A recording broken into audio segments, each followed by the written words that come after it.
Hello, everyone. I think I may have come up with the solution to kids just popping in answers into a calculator, expecting the answers to always be there for them. So I came across this device. It's called a Novus Quiz Kid.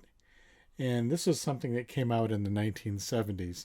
And it was kind of the answer to that question. We just don't want to give away the answers. We want the kids to try and see if they can figure out what the correct answers to their math problems are. So here's how this one works.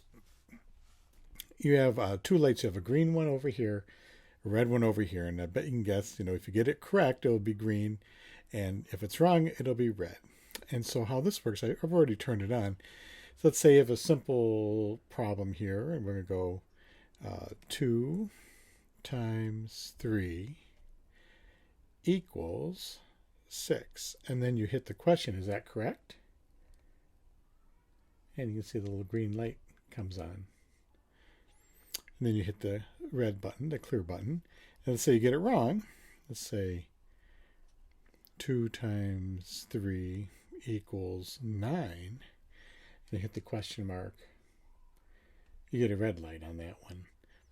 So I'm not sure if this is the answer to everything, and it only does the 4 basic functions. You can't do anything more complicated than that. But it was kind of a novel idea. It runs on one 9-volt battery that goes back here, the square batteries. And it even tells you on the back here how to operate. That's how I figured it out myself, because I'd seen these things before, but I'd never tried to use one. Even back in the day, we didn't have anything like this. We pretty much just counted on our fingers and toes, I think. So, but anyway, that's maybe one solution to just giving away the answers, to get something along this line.